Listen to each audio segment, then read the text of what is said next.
네, 미국이 캐나다와 멕시코에 25% 관세를 그리고 중국산 제품에는 10%의 추가 관세를 부과하겠다고 발표한 바가 있었습니다. 트럼프발 글로벌 무역 전쟁이 본격화하고 있는 건데요. 자, 통상 전문가와 이 문제 짚어볼 텐데요. 문재인 정부의 마지막 통상교섭본부장이었던 여한구 미국 피터슨 국제경제연구소 선임위원 전화로 만나보겠습니다. 나와 계시죠? 예, 안녕하십니까? 네, 안녕하세요, 위원님. 자, 위원님이 예상했던 그 관세 전장 개시 시점보다 어떻게 좀 빠른 겁니까? 어떻게 보고 계세요? 지금 뭐 굉장히 빠르면서 속도전으로 가고 있다. 이렇게 볼 수 있을 것 같습니다.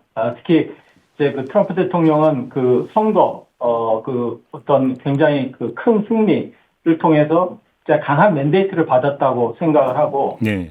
또 굉장히 자신감이 지금 있는 상태입니다. 음, 그래서 뭐 USTR이나 상무부 장관 임명이 안 된 상태에서도 지금 빨리 네. 굉장히 스피드하게 가고 있는 상황이죠. 그런데 이 점은 어떻게 봐야 될까요? 지금 미국 시각으로 4일부터 캐나다와 멕시코에 25% 관세를 매기겠다고 했다가 멕시코 대통령과 통화 후에 한 달 유예를 결정을 했고 조금 전에 이제 그 올라온 속보에 따르면 캐나다에 대해서도 한 달간 유예한다고 지금 발표를 했거든요. 이거 어떻게 이해를 해야 되는 걸까요?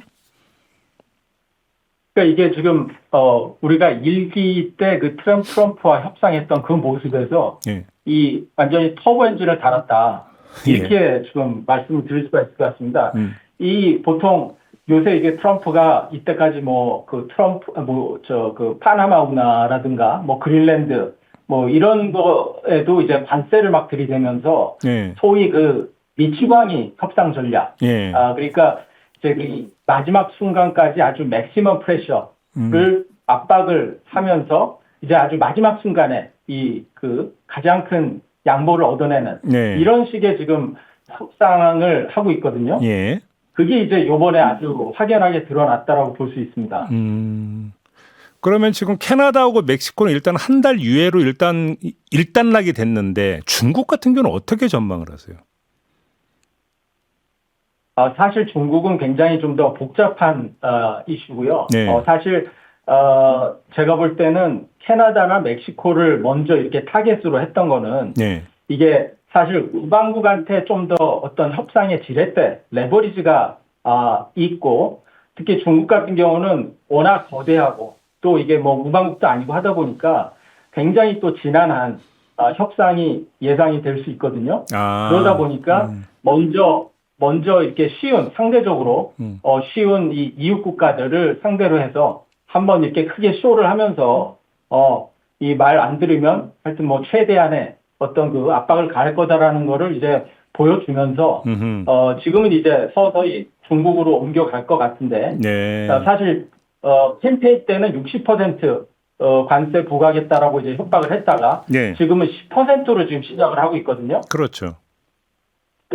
그래서 이제 여기서 시작하면서 계속 이제 중국과 그 소위 그 밀당을 하면서 이제 어디까지 그 맥시멈 프레셔를 할지 그거는 우리가 또 이제 지켜봐야 될 것 같습니다.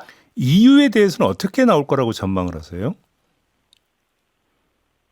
EU도 사실 프랑스나 독일이나 이렇게 여러 국가들을 이제 미국의 무역 흑자 보이는 거 요거를 합하면 굉장히 커다란 규모고 트럼프 그 캠페인 와중에서도 뭐 BMW나 벤츠 미국에는 뭐 넘쳐나는데 미국 차를 유럽 거리에서는 볼 수 없다. 네. 이런 거 가지고 굉장히 그 문제를 제기했거든요. 그래서 특히 이제 EU도 굉장히 지금 위험한 그런 그리고 또 우선순위에 있다. 예. 트럼프의 어떤 공격 대상으로서 예. 그렇게 봐야 될 것 같습니다. 근데 지금 캐나다나 멕시코 같은 경우 그 트럼프가 그 가장 먼저 내건 이유가 이른바 펜타닐 원료 부분이잖아요. 그리고 오늘 새벽에 들어온 예. 캐나다와 한 달 유예하기로 했고 그래서 캐나다에서 어떤 조치를 하는가를 보면은 펜타닐 단속 쪽에 초점이 맞춰져 있거든요. 그런데 이게 관세 전쟁의 이유가 될 수 있는 겁니까? 사실 우리 그 메인스트림 보통 상식적인 입장에서 보면 안 되는 거죠. 네. 하지만 트럼프이기 때문에 뭐 그린랜드건 파나마 운하건 이 펜타닐이건 모든 거를 그냥 다 관세로 지금 엮는 겁니다. 네. 그래서 사실 우리가 1기 때는 지금 저도 이제 1기 때 많이 협상을 해보고 했지만 지금 저희가 생각을 해보면 1기 때는 그래도 굉장히 좀 어떻게 보면 온순한 상황이었다. 예. 특히 관세를 경제적인 측면에만 사실 사용을 했거든요. 1기에는.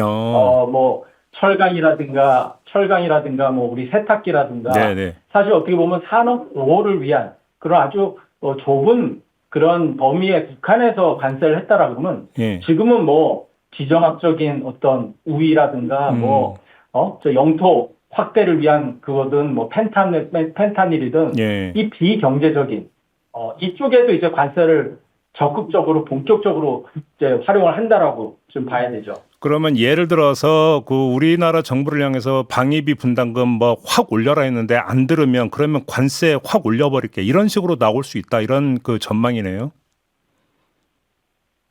충분히 충분히 가능한 시나리오라고 생각합니다. 지금 뭐 그린랜드나 예. 이제 파나마 운하를 보시면 이게 특히 이제 트럼프의 어떤 그 마인셋이 그 뭐든지 원하는 어떤 그게 지정학적이건 뭐 군사적인 거건 뭐건 그거를 원하기 위해서는 관세를 휘둘러야 예. 그 미국의 어떤 레버리지가 극대화된다라는 거를 아주 그 확신을 가지고 있는 예. 그런 것 같습니다. 뭐 이 문제 가지고 WTO로 간다고 해서 금방 뭐가 나올 가능성은 없다고 봐야 되죠. 그럼요. 이 WTO는 사실 지금은 어떤 뭐 유명무실한 불행히도 그런 상태에 있었던 거고 요번에 사실 중국이 WTO를 소송을 하겠다라고 네. 하면서 대응한 거는 그걸 우리가 또 그 의미를 잘 짚어봐야 됩니다. 사실 중국 입장에서는 지금 경제가 굉장히 안 좋은 상황이고 그리고 사실 뭐 60%를 우려했는데 지금 10%로 나왔지 않습니까? 예. 그러니까 중국 입장에서는 사실 뭐 나쁘지는 않은 상태인 거예요. 지금이. 그렇기 때문에 특히 또 1기 때는 맞받아치면서 아주 이에는 그 눈에는 뭐 이쪽으로 나갔는데 그러다 보니까 결국은 아주 그 에스컬레이트가 됐다라는 그런 생각을 하기 때문에 사실 어떻게 보면 명분을 쌓으면서 좀 시간을 벌면서 그리고 또 이게 더 이상 이렇게 확전시키지는 않고 싶은 그런 의도에서 WTO 얘기가 나온 겁니다. 그러니까 즉각 보복 조치로 나서기보다는 WTO 제소라고 하는 방법을 통해서 우회하려고 한다. 그렇죠. 그러면서 이제 중국이 어떤 아직도 이 다자 무역 체제와 WTO를 예. 이렇게 옹호한다라는 그런 명분을 쌓으면서 예. 그러면서 또 이제 또 너무 이렇게 약해 보이지 않으면서 그러면서 이제 시간을 버는 그런 게 이제 저는 속내라고 봅니다. 그러면 지금 그 우리 언론 다수가 만약에 중국에 대해서 10% 관세 이제 그 추가 인상을 하게 되면 바로 뭐 갈륨이니 게르마늄이니 하는 어떤 자원 수출 통제에 들어갈 거다라는 전망을 내놓고 있는데 그렇게는 안 보시는 겁니까, 위원님은? 저는 그렇게는 보진 않습니다. 그게 지금 요번에 딱 나타난 건데 아마도 만약에 트럼프에서 계속 이제 또 에스컬레이트를 하면서 뭐 60%까지 간다. 네. 그러면 이제 중국에서는 자기네들의 가장 강력한 그런 보복 수단, 즉 이런 핵심 광물의 어떤 공급을 제한하는 이런 거를 꺼낼 가능성은 있지만 예. 지금 상태에서는 중국 입장에서는 굳이 그렇게 확전하고 싶어하지 않는 그게 이제 속내인 거죠. 알겠습니다. 자, 지금부터는 우리 얘기로 좀 집중을 하죠. 우리에게는 언제쯤 네. 칼을 빼들 거라고 전망을 하십니까? 사실 그 1기 때는 사실 한국이 첫 번째 타겟 상대였거든요. 지금 이제 멕시코나 캐나다 보시는 것처럼 예. 첫 번째 상대였는데 지금은 사실 다른 국가들이 우선 상대에 있는 겁니다. 네. 그렇기 때문에 그리고 또 요번에 그 캠페인 과정에서 트럼프는 이 소위 보편 관세 모든 국가에 10 내지 20%를 한다라는 네. 그거를 아주 어떤 트레이드 마크처럼 내세웠기 때문에 제가 볼 때는 한국을 꼭 집어서 이렇게 공격하기보다는 네. 이런 일반 관세나 혹은 또 2월 18일부터인가요? 뭐 반도체 예. 이 바이오 이쪽에다가 이제 관세를 하겠다 예. 했듯이 어떤 업종별로 한다라든가 요런 와중에서 이제 우리나라도 같이 이제 포함될 가능성이 있다라고 봅니다. 그러니까 그래서 우리나라를 콕 찍어서 그러니까 그 한국을 대상으로 한 관세 조치가 발표될 가능성보다는 품목별 관세나 이쪽으로 해서 함께 묶을 가능성이 높다 이런 전망이시네요. 그렇죠. 일반 관세나 그러니까 보편 관세나 어떤 그 특정 품목 산업에 네. 집중한 그런 식으로 이제 할 수가 있고 하지만 또 우리가 모든 가능성을 지금은 열어놔야 되는 게 또 2월 10일 날 1월 20일 날 그 취임식 날 또 이 메모랜덤 그 America First Trade Agenda 해가지고 그거를 발표하면서 거기서 모든 FTA 기존의 모든 FTA를 리뷰를 하겠다라고 했거든요. 예. 그렇기 때문에 사실 뭐 이거는 뭐 다 우리가 예상을 했던 건데 그런 과정에서 이제 한미 FTA도 리뷰 대상이 될 테고 그러면서 미국 입장에서는 현재 그 무역 적자 한국에 그 보고 있는 그런 무역 적자나 예. 뭐 자기네들의 어떤 그 산업 제조 부흥 이런 목적을 달성하기 위해서 어떤 방식이 가장 미국에 효과적인가 그런 걸 봐서 그게 FTA라 그러면 FTA 쪽으로 공격이 올 수도 있고 아니면 뭐 다른 쪽으로도 올 수 있고 이렇기 때문에 지금 상태에서는 뭐 어느 시나리오도 우리가 배제하지는 않고 이렇게 다 준비를 하는 게 필요하죠. 만약에 한미 FTA 재협상 카드를 들고 나온다면 한미 FTA 내용 중에서 어떤 걸 건드리려고 할까요? 어떻게 전망을 하십니까?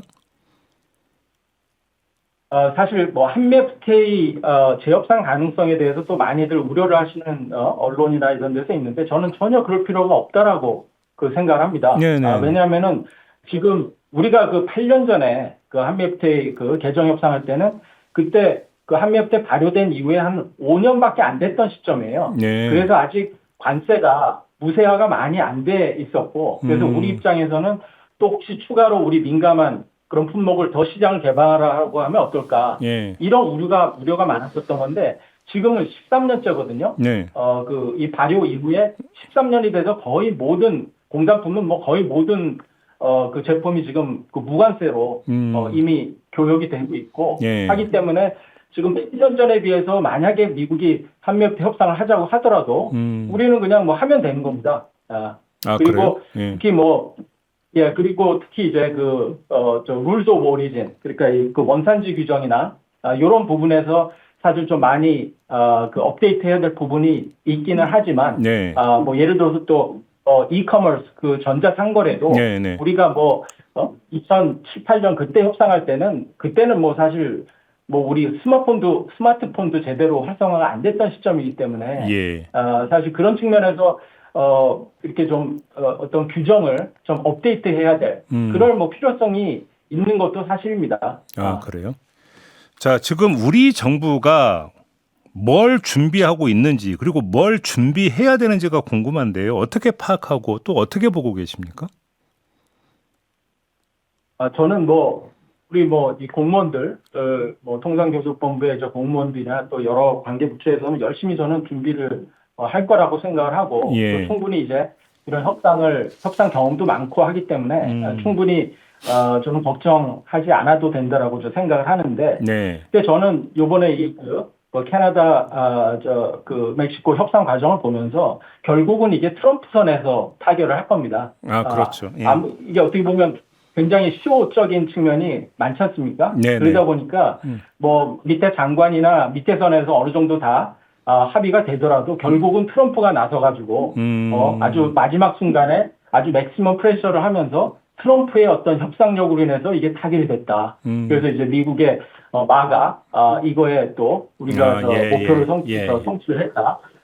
그러면서 또 바로 SNS에 올리고 이럴 거기 때문에 사실 우리는 지금 뭐 정치적인 이런 그 상황이 있기 때문에 저는 전혀 서두를 필요가 없다라고 생각합니다. 지금은 차분하게 국내적으로 이제 우리 업계나 또 이렇게 모든 이해관계자들이 차분하게 우리 트럼프가 뭘 원하는지 그리고 이게 우리가 또 이게 4년을 다 전체로 보게 된다라 그러면 좀 더 펀더멘털하게 구조적으로 우리가 윈윈을 할 수 있는 그런 협력 방안이 뭔지 이런 거를 차분하게 국내에서 준비하는 게 저는 가장 필요하다고 봅니다. 아무래도 국내 정치 상황이 하루라도 빨리 좀 정리가 되는 게 우선이겠네요. 그렇습니다. 결국 협상력은 국내에서 나오는 겁니다. 예. 국내 정치 지금 요번에 캐나다가 굉장히 흔들렸던 이유가 캐나다 지금 그 정치 환경이 굉장히 불안한 상태거든요. 네네네. 그러다 보니까 조금 더 이제 이런 그 타겟이 됐던 측면이 있는데 이게 우리가 협상을 아주 이런 그 맥시멈 프레셔 상황을 견디면서 우리가 그 결과적으로 좋은 협상 결과를 얻기 위해서는 이게 사실 우리 국내 정치력과 정치 환경이 안정이 돼야 그래야 네. 국내에서 받쳐주면서 밖에 나가서도 당당하게 대장을 그렇죠. 부리면서 협상을 할 수가 있는 겁니다. 그렇죠. 아까 얘기로 잠깐 돌아가서 품목별 관세 쪽으로 만약에 간다면 우리와 우리만 그러니까 따로 떼어가지고 미국과 협상을 할 여지가 오히려 더 줄어드는 거 아닙니까? 왜냐하면 여러 나라가 걸쳐 있게 되는 것이기 때문에 이런 얘기도 나올 것 같은데 어떻게 봐야 되는 겁니까? 예, 그러니까 이게 사실 우리가 1980년대로 되돌아가 보면 일본이 미국에 엄청 그 무역 흑자를 많이 내면서 네. 미국이 자동차 분야 혹은 반도체 분야 이렇게 딱 꼭 집어서 일본이랑 이 양자적으로 협정을 맺은 적이 있거든요. 네. 그래서 그런데 보면 이제 일본이 스스로 자율적으로 이제 수출 규제를 하도록 하고 뭐 수출도 스스로 수량 제한을 하도록 하고 네. 뭐 이랬던 그 협상 경험이 있습니다. 이런 사람들이 그때 레이건 대통령 시절에 그렇게 협상을 했던 사람이 라이사이저 지금 저 이때 US 테러였던 사람들이기 때문에 미국에서는 아마 이러한 1980년대 일본이랑 했던 이런 업종별 이것도 지금 다 들여다보고 있습니다. 네. 그래서 이렇게 양자적으로 들어올 수도 있고 아니면 여러 나라를 묶어가지고 예를 들면 자동차, 네. 반도체 이렇게 해서 여러 나라를 묶어가지고 협상을 하려고 할 수도 있고 여러 가지 가능성이 있습니다. 알겠습니다. 자, 오늘 말씀은 여기까지 좀 들어야 될 것 같고요. 좀 나중에 다시 한번 연결 부탁드리겠습니다, 위원님. 예, 감사합니다. 네, 예. 지금까지 여한구 미국 피터슨 국제경제연구소 선임위원이었습니다.